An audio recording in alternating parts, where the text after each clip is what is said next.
There are prisons where the greatest risk is not the structure itself. It is the woman sleeping next to you. She decides who comes in, who goes out, who gets beaten, who is in charge, who keeps quiet. In these prisons, the state only locks the door. Real control changed hands long ago. The cell becomes a territory to be fought over. The wing becomes the domain of a gang. And instead of punishment, prison becomes a battlefield. There are places where inmates form militias, impose rules, and take justice into their own hands. And there are those who obey out of fear, because the other option is to be beaten until they pass out, or worse. Most people can't even imagine that this happens, but it is happening. Right now, in several countries, there are prisons where women disappear inside the jail. There are rebellions, crime courts, contract killings, all carried out by inmates against other inmates. Today, Bello Mundo will cross the walls of some of the most dangerous prisons on the planet, and what lies inside is not easy to forget. Number 10. Fost Hall, Women's Prison, England. In many people's minds, the United Kingdom is a place of afternoon tea, punctuality, and tradition. But in the English countryside, there is a place where none of that makes sense. In Derbyshire, a rural region about 2 hours north of London, lies Fost Hall, a women's prison that has become synonymous with fear. Inside, it is not the state that rules. It is those who shout the loudest, hit the hardest, and earn respect through force. The very body that oversees prisons in the United Kingdom, the HM Inspectorate of Prisons, has put into writing what everyone inside already knew. Fost Hall has the highest rate of assaults among female prisoners in England and Wales. It's not just pushing and shoving, it's beatings. It's prisoners locking themselves in their cells for fear of their fellow inmates. It's a wing where official control disappeared long ago. The tension is so high that every month, inmates make around 1,000 calls to the Samaritans, a British emotional support service for people who are at breaking point. 1,000 calls for help every month. That shows the extent of their despair. To make matters worse, there aren't enough guards to control the chaos. There have been days when only 13 were on duty to look after 7 wings.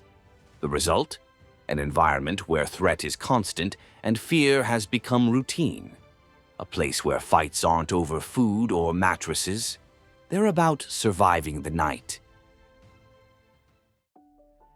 Number 9. Santa Monica Women's Prison, Peru. In Peru's capital, Lima, there is a prison that began operating in 1992 in the Chorrillos neighborhood. The official name has changed, but among the inmates it is still called Santa Monica. The facility was designed for a few hundred inmates, but houses more than twice that number. This overcrowding leads to daily conflicts, not just over food or space, but over power, territory, and survival. The profile of the inmates helps fuel the tense atmosphere. Most are in prison for drug trafficking, some even for links to large organizations. Many are foreigners, from countries such as Colombia and Bolivia, and find themselves isolated, far from support. This mix creates cliques within the prison.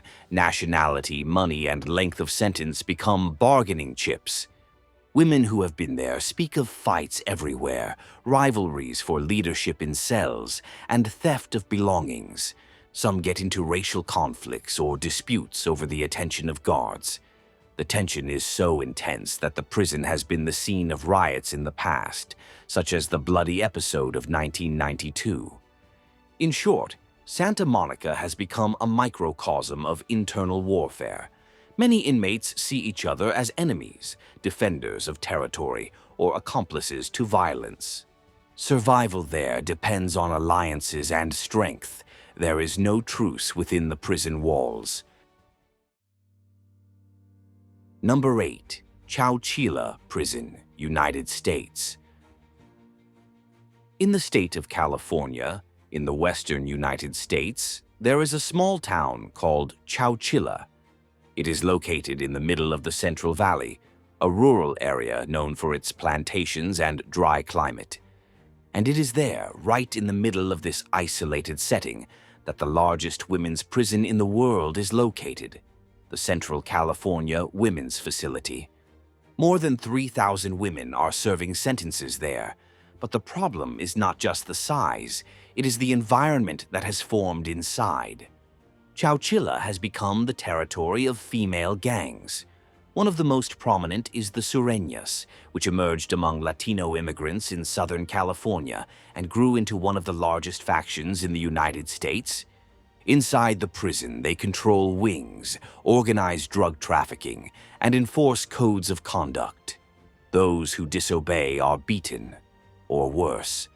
Another active faction is the Bloodettes, the female arm of the Bloods, an African-American gang formed on the streets of Los Angeles. They operate with their own hierarchy, recruit new inmates, and command routines within the prison. The two factions do not usually clash directly inside, but they constantly fight for space, respect, and influence. The atmosphere is tense. There are dormitories where inmates spend entire days high on drugs. The guards know, but they do nothing. They pretend they don't see anything. They leave control in the hands of the prisoners, sometimes out of fear, sometimes out of convenience. Fights break out over power struggles, over territory within the prison, over disrespect. Anyone who shows weakness becomes a target. There have been women begging to be transferred for fear of dying. And even so, they were left there. Chowila is not an uncontrolled prison. Control does exist. It's just not in the hands of the state. Number 7. Thihar Prison, India. India's capital, New Delhi, is home to the country's largest prison complex. It is called Thihar and houses thousands of prisoners in its 9 units. In the middle of this maze of walls and gates is the women's wing, and inside, life is anything but disciplined or rehabilitative. What you find is tension, fear, and violence among the inmates themselves. Thihar became famous for being a model prison, with workshops, yoga classes, and even cultural projects. But behind the institutional brochure, what really happens is something else. Inside the women's wing, those who do not command respect end up being swallowed up. The prison has become the territory of internal groups that operate on the basis of threats and blackmail. Some inmates sell protection, others organize extortion schemes. Fear circulates from cell to cell, and it's not fear of the guards, it's fear of the other inmates. Most of the women are there without trial, waiting for years for a response from the justice system. This creates unrest, mental exhaustion, and widespread anger. The result is almost daily fights. Clothes are torn, heads are broken, and threats are made with knives. And since the guards are poorly paid, many accept money to turn a blind eye. Or worse, they sell favors to those who can pay. The cells are overcrowded. Women sleep on the floor, fight for space, for food, for anything that represents the slightest bit of control.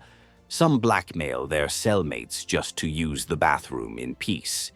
And it is not the official authorities who rule the wings. It is those with a history, strength, or support network within the prison. Thihar was sold as an example, but today it is a theater facade. Inside, those who survive are not those who quickly learn who the real bosses are. Number 6. Puly Chaki Women's Prison, Afghanistan. On the outskirts of Kabul, the capital of Afghanistan, there is a prison called Puly Chaki. It is the largest prison in the country, and although it is better known for its male wing, the women's wing has its own horrors. Inside, the danger does not come only from the guards or hunger. It also comes from those who share your cell. Most of the women were arrested for crimes considered minor, such as running away from a forced marriage or trying to cross the border without permission. But once you enter the prison, you discover that it is not the laws of the country that rule there. It is the rules of the inmates. And these rules change all the time depending on who instills the most fear. There are cells where a single woman dictates the rhythm of everything. She decides who sleeps where, who cleans, who gets beaten. Those who have outside contacts or some influence get favors. The others become easy targets. There have been reports of assaults inside the cells, with inmates being pressured by others to confess to crimes they did not commit, or to turn in family members as a form of blackmail. And if anyone tries to fight back, they pay dearly. Many end up in solitary confinement, but this is not always an official punishment. There are cases of women locked up for days in a dark cell because the other inmates demanded it, and the guards let them. Number 5. Bangkok Women's Prison, Lard Yao, Thailand. In the heart of Thailand, in Bangkok, there is a prison that defies any notion of civility. Its official name is Lard Yao Women's Correctional Facility, but anyone who enters quickly understands that this is not a place of rehabilitation. It is a collective suffocation, where the greatest risk can come from one's own cellmate. More than 2,000 women are crammed into a space that was designed to hold a maximum of 500. The cell becomes a battleground for air, space, and respect. Sleeping on the floor is routine. Breathing in peace is a rare privilege. The tension does not come only from overcrowding. It comes from the constant fear of becoming the next target. Inside the prison, alliances are formed. Inmates who dominate entire wings impose their own rules. They sell favors, control space, and charge for protection. Those who cannot pay submit or are beaten. What should be discipline becomes a game of domination, and the guards often do not interfere. On the contrary, they encourage it. There is even a program called attitude adjustment, which in practice means humiliation, forced exercise, physical punishment, and public exposure. Violence is a daily occurrence. There have been reports of inmates being beaten by others with the approval of the leadership. Any sign of weakness becomes fuel. Inside, food is rationed, water is dirty, and health is a luxury. In this prison, the only law is fear, an omnipresent fear that infiltrates every thought. Number 4. Rosys Jail on Rikers Island, United States. In New York City, just behind the skyscrapers and glamour, there is an island called Rikers. It is home to one of the most criticized prison complexes in the United States. And inside it is the women's wing known as Rosys Jail. Its official name is Rose M. Singer Center. But inside, formality is worthless. Rosys Jail is the kind of prison where violence among inmates has become part of the routine. Fights break out all the time, over space, over food, over pent-up tension. Many of the inmates have serious mental disorders, but instead of treatment, they receive isolation and punishment. The result is an unstable wing, where the slightest disagreement becomes a reason for attack. The Rikers system itself has been the target of federal investigations that have pointed to a widespread culture of violence. And it's not just among inmates. Corrupt guards facilitate the entry of illicit substances, cover up assaults, and sometimes participate in them. But inside the women's wing, those who instill the most fear usually wear the same orange uniform as the others. Rosys earned the nickname Gladiator School, and it's no wonder. Inside, you either learn to fight or learn to take a beating. There is no middle ground. Women have been admitted for minor offenses and left broken. Not just on the outside, but on the inside too. Because at Rikers, the first thing you lose isn't your freedom, it's your sanity. Number 3. Karach Women's Prison, Iran. Just over an hour from the Iranian capital, isolated in the middle of the desert, lies the Karach Women's Prison, officially called the Varamin Women's Rehabilitation Center. It has another name among those who know its reputation: the worst place for a woman to be in the country. The building is divided into 7 warehouses with no cells. More than 2,000 women are crammed into open spaces, with hundreds sleeping in bunk beds and the rest on the floor, side by side. There is no separation by type of crime.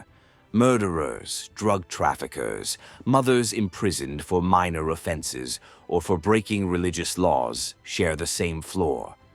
And it is in this setting that violence among inmates explodes. Fights, public humiliation, and threats are routine. There is no mediation. The guards watch from a distance and only intervene when things have gone too far.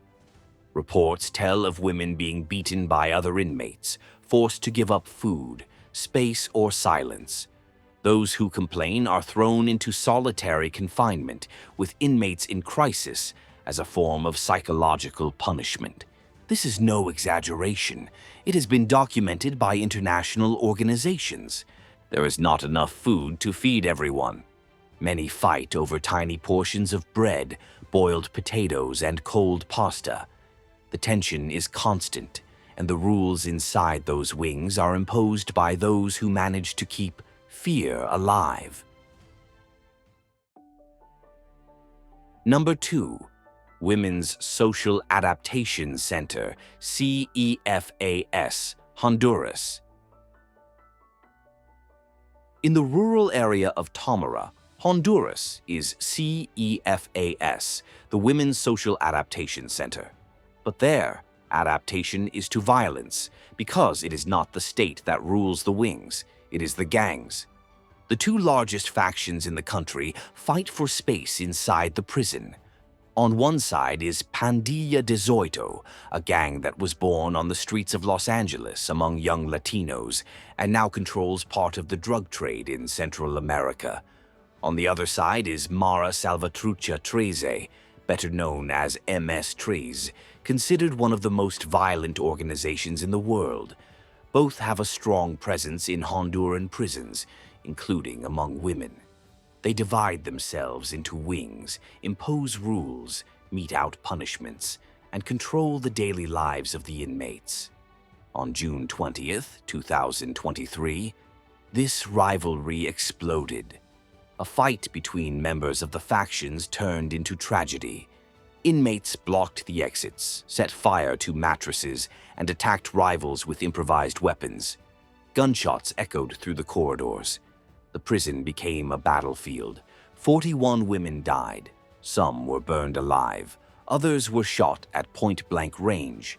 Among the victims were mothers and even children, as some of the inmates live with their children. And the most shocking thing, the weapons that caused the tragedy were smuggled into the prison without anyone stopping them. The state only intervened hours later when the military arrived, but the episode was not an isolated incident. The violence was already well known. Extortion, assaults, and internal threats were always part of the routine. Rival groups fought for territory inside the prison as if it were the streets. Those who do not align themselves with a faction are left without protection, and without protection, they become targets. CEFAS did not lose control that day. It had been lost long ago. The tragedy only revealed what many already knew.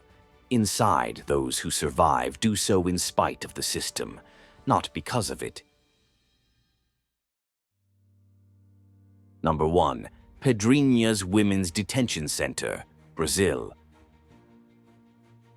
At the top of our list of nightmares, we arrive in Brazil. In Maranhão, on the outskirts of the capital São Luís, lies one of the most feared places in the Brazilian prison system. The name is well known, Pedrinias Prison Complex. For years, it gained international notoriety because of the extreme violence among men. But what few people know is that in the women's wing, the scenario is not much different, and in many ways, it is even more cruel. The Pedrinias Women's Detention Center houses women who live under the rule of criminal factions. Inside the cells, there is no neutrality. Those who are not aligned with an organization are vulnerable. It is the inmates themselves who impose rules, who choose who can walk in which wing, who can talk to whom, and who will be punished. And when punishment comes, it is not light. In one of the most brutal cases, a woman was killed by her cellmates after an alleged disagreement. The state called it a personal fight. But inside, even fights have a mastermind. Inspection reports have pointed to the presence of at least 3 factions operating simultaneously in the unit. In times of crisis, control simply disappears. Security has been breached several times, with reports of corrupt guards, facilitated escapes, and rebellions stifled for fear of repercussions. In addition to direct violence, there is neglect. There is a lack of doctors, hygiene, and infrastructure. But the most serious issue is the climate of permanent death. There are stories of agents who would place bets on how many women would die in a certain period. No one has officially confirmed this, but the rumor alone says it all. After all, as my grandmother used to say, where there's smoke, there's fire. And that's all for today. Now I want to hear from you. Which of these prisons impressed you the most? Did you already know any of these stories? Did you think the women's system could be as brutal as the men's? Leave your opinion here in the comments. And if you enjoyed this content, take the opportunity to like it, subscribe to the Bello Mundo channel, and activate the bell. That way you won't miss any of our upcoming videos, because there are still many stories hidden in the most unlikely corners of the planet, and we're going after every one of them. See you at our next destination.